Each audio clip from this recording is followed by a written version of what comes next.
చేయగలుగుతారు. లేకపోతే ఏదైనా ట్రాన్సాక్షన్ ఏదైనా పోస్ట్ చేయమంటే పోస్ట్ కాన్ఫిగరేషన్ చేయమంటే చేయగలుగుతారు.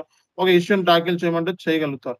బట్ ఏంటంటే 100% మీరు పర్ఫెక్షన్ గెయిన్ చేయాలి అంటే మీరు రియల్ టైమ్‌లో పని చేసుండాలి కనీసం. ఓకేనా? సో, రియల్ టైమ్‌లో మీరు పని చేసుండాలి. ఆ పని చేసినప్పుడు మాత్రమే మీకు ఆ స్కిల్ సెట్ అనేది వస్తుంది. ఇది ఎవరో మార్చారు గ్రిడ్? ఎవరైనా మార్చారా?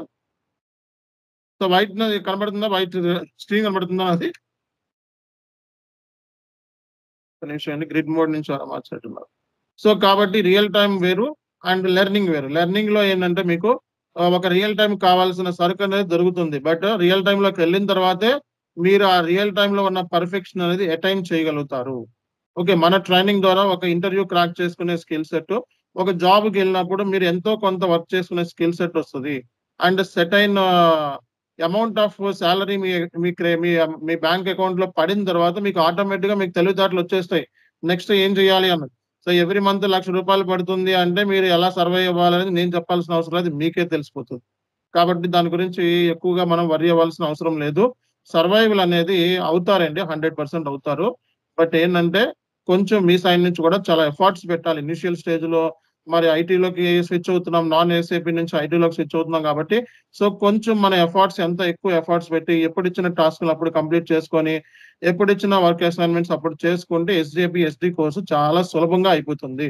And very very important point ఏంటంటే ఇక్కడ క్రాస్ మాడ్యూల్స్ ఇంటిగ్రేషన్ ఎక్కువుంది ఎస్‌ఏపీ, ఎస్‌డీలో. ఓకే. సో, ఇప్పుడు నేను ఎస్‌ఏపీ, ఎస్‌డీ గురించి మాట్లాడేటప్పుడు ఫైనాన్స్ కాన్ఫిగరేషన్ చేయాల్సొస్తది. అలాగే సో, మెటీరియల్ మేనేజ్‌మెంట్ సంబంధించిన కాన్ఫిగరేషన్ చేయాల్సొస్తది. అలాగే ప్రొడక్షన్ ప్లానింగ్ సంబంధించిన కాన్ఫిగరేషన్ చేయాల్సొస్తది. అంటే ఇంటిగ్రేషన్ అంటే ఇది అనేకమైన మాడ్యూల్‌తో ఇంటిగ్రేట్ అవ్వటం మూలంగా ఇప్పుడేంటంటే మీకు ఎస్‌ఏపీ, ఎస్‌డీఏ కదా సార్ నేను జాయిన్ అయింది. ఫైనాన్స్ ఎందుకు నేర్పిస్తున్నారు?